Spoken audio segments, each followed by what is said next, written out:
আরে আমি তো বুঝতে পেরেছি।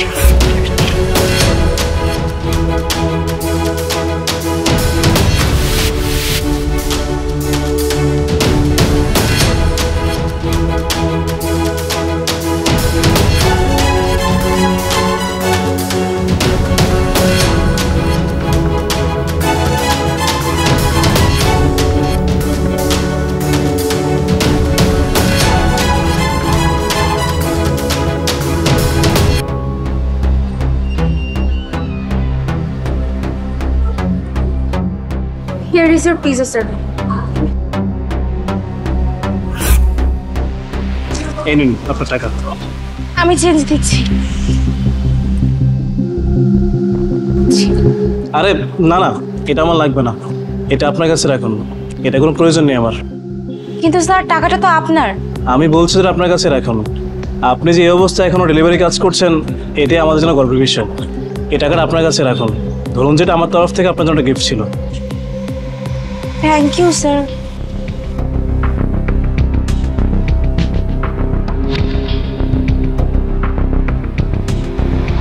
এক্সকিউজ মি ম্যাডাম, একটু দাঁড়ান।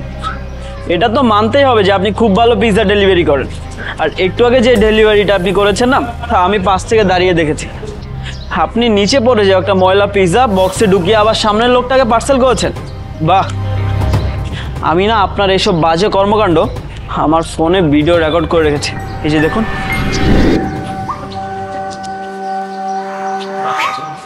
আরে এই মেয়েটা কি করছে? নিচে পড়ে যাওয়া ময়লা পিৎজা আবার বক্সে ঢুকে সেটা আবার সামনের লোকে পার্সেল করছে। এই মেয়েটার তো আজকে খবরই আছে। না না, ওর এইসব বাজে কর্মকাণ্ড আমি ভিডিও রেকর্ড করে রাখি।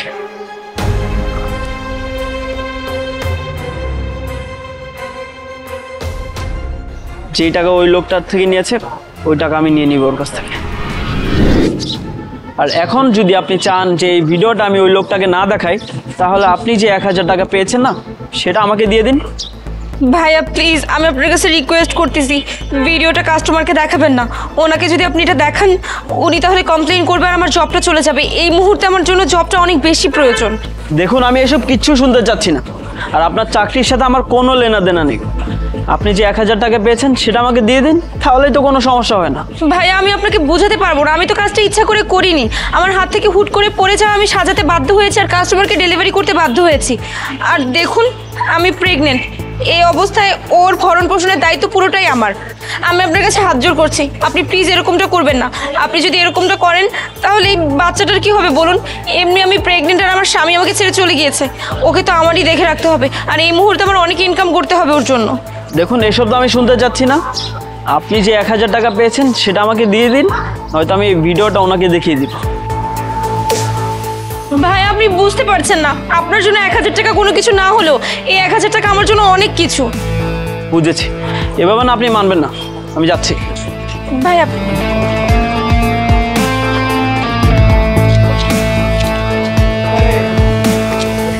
Thank you, good girl. আর এটাই তো আমি চাচ্ছিলাম এতক্ষণ। আপনি টাকাটা আরও আগে দিলে তাহলে আপনার এতগুলো কথা শোনা লাগতো না। ওর টাকাটাকে ফেরত দে বলছে। আরে ভাইয়া, আপনি জানেন না এ কি করেছে? এই যে দেখুন, নিচে পড়ে যাওয়া ময়লা পিৎজা আপনাকে পার্সেল করেছে। আমি সবই জানি। কি? আপনি সব কিছু জানেন? হ্যাঁ, আমি সব জানি। যখন আমি বাসায় ওয়েট করছিলাম পিজার জন্য, তখন আমি সিসি ক্যামেরা চেক করি যে আমার ডেলিভারি ম্যানটা আসছে কিনা। তখন দেখতে পেলাম যে ওনার হাত থেকে আনফর্চুনেটলি পিজাটা পড়ে গেল। উনি সেই পিজা উঠিয়ে আমাকে দিয়েছে। এ সবই আমি জানি।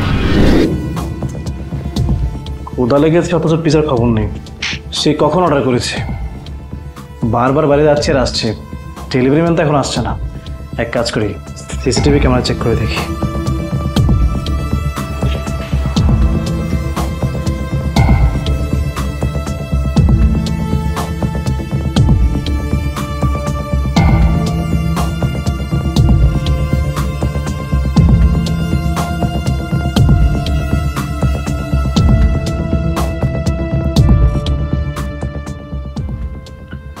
আরে এটা কি হচ্ছে?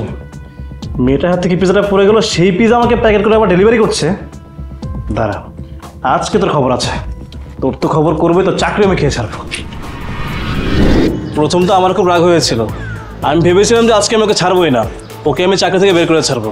কিন্তু যখন আমি এসে দেখলাম যে উনি প্রেগনেন্সি অবস্থায় এই কাজ করছে, তখন ভাবলাম যে না, আমার রাগ না করাটাই স্বাভাবিক। তখন আমি ভাবলাম যে আমার এই রাগটা এখানে মানায় না। তাই ভাবলাম যে ওনার সাথে রাগ দেখে লাভ নেই।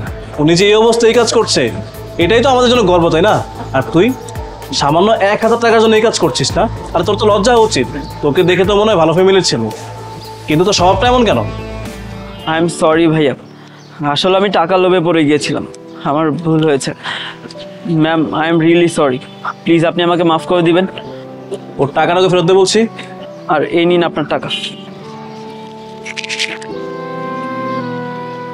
ভাইয়া সরি, আমি আসলে এই কাজটা করতে চাইনি। আমি প্রেগনেন্ট, আমার হাজবেন্ড আমাকে ছেড়ে চলে গিয়েছে। এই মুহূর্তে আমার বাচ্চাটার খাওয়া পড়া সব কিছুর দায়িত্ব আমার।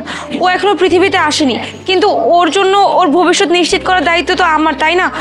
আমি আসলে বাধ্য ছিলাম এই ভুল কাজটা করার জন্য। আমি জানি আমি অন্যায় করেছি, আমার দ্বারা কখনো আর এরকম ভুল হবে না। আরে ম্যাডাম, আপনি কেন সরি বলছেন? আপনি যে অবস্থায় কাজ করছেন এটা তো অনেক কিছু না। আর এই অমানুষটাকে দেখুন, সুস্থ অবস্থায় মানুষকে কীভাবে হাতিয়ে নিচ্ছে। আসুন, তোকে বলছি, আজকের পর থেকে না কাউকে হেল্প করতে না পারলে ক্ষতিও করবি না। যদি পারিস তাহলে হেল্প করবি, আর না পারলে চেপে থাকবি। যা এখান থেকে।